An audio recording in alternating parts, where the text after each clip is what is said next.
আমরা 15 জুলাই যখন হচ্ছে ভিসিতে অবস্থান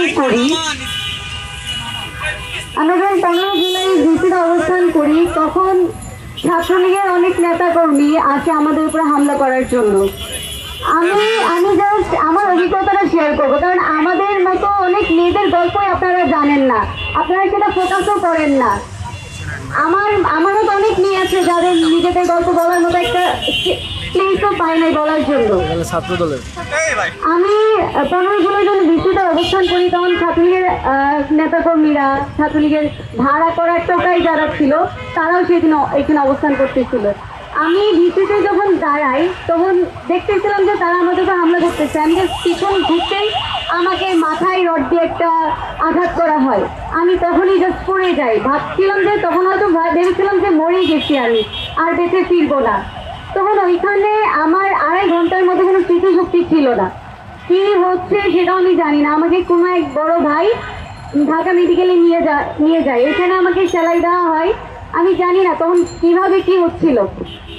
তখন কিছু এরপরে যখন হচ্ছে আমার আপু, আমি মহাখালী যাই, ওইখানে একটা প্রাইভেট মেডিকেলে নিয়ে যাওয়া হয়। ওইখানে অটিতে ঢোকানোর পরে জানতে পারি যে হচ্ছে আমার মাথায় 10টা সেলাই।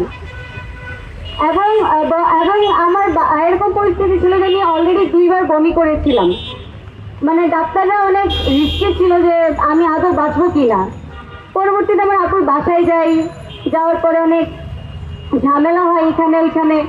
পরে হুট করে যখন হচ্ছে শাটডাউন অথবা কারফিউ জারি করা হয়, আমি ঠিক মতো কোনো ড্রেসিং করার মতো কোনো হাসপাতালেই পাচ্ছিলাম না। আশেপাশে অনেক হাসপাতালে গেছি, ওইখানে আমাকে যে ড্রেসিং করবে সেরকম কোনো ইনস্ট্রুমেন্ট ছিল না। তখন আমার বাধ্য আমার বড় আপুই মূলত হচ্ছে ড্রেসিং করাতে শুরু করে। একটা টাইমে আমার সেলাই খোলার ডেট আসে, তখন দেখা হয় যে আমার মাথায় ইনফেকশন হয়ে যায়। তখন আমি আবার হচ্ছে একটা প্রাইভেট মেডিকেলে যাই, ওখানে গিয়ে চিকিৎসা নেওয়া হয়। নেওয়ার পরে হুট করে আমার আম্মাও মাঝখানে অসুস্থ হয়ে যায়, ময়মনসিংহ যায়। এবং হচ্ছে বলা হয় যে আমার মাথায় 1 সপ্তাহের মতো ড্রেসিং করাতে হবে, কোনো সেলাই দেওয়া যাবে না। ওই অবস্থায় মাথার ভিতরে, চামড়ার ভিতরে গজ ঢুকানো কতটা যে কষ্টকর ছিল, সেটা একমাত্র আমি ফিল করতে পারি। পরবর্তীতে যখন ময়মনসিংহ যাই, মাথায় ওই গজ ঢুকানো হচ্ছে, বলছে যে 28 তারিখে আমার ডেট সেলাই করতে হবে। তখন আমি স্বদেশ হাসপাতালে যাই, ময়মনসিংহ স্বদেশ হাসপাতালে। ওইখানে আমাকে বলা হয় যে আপনি আন্দোলনকারী, আপনাকে চিকিৎসা দেওয়া হবে না।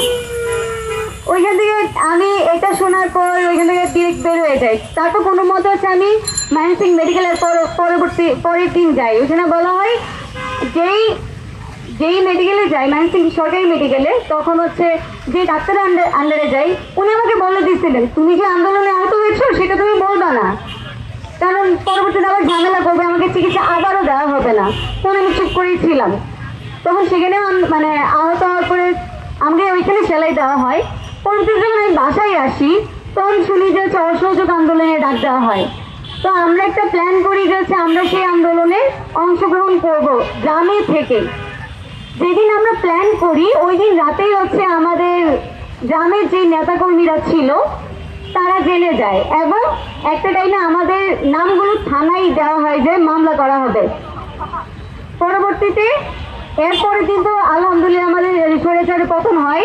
কিন্তু আমাদের যে নিজস্ব গল্পগুলো আছে সেগুলো আপনারা শোনার মতো কেন, এবং আমি যে আহত হলাম আমার ক্যাম্পাসের মোটামুটি কেউই জানে না।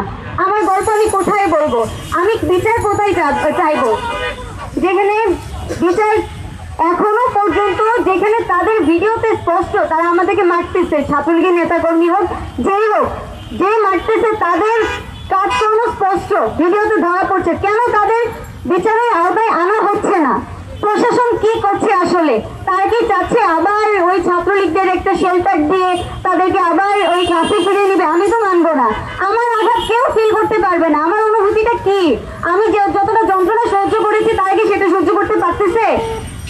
তারা সেটা সহ্য করছে না। আমি এটার বিচার চাই।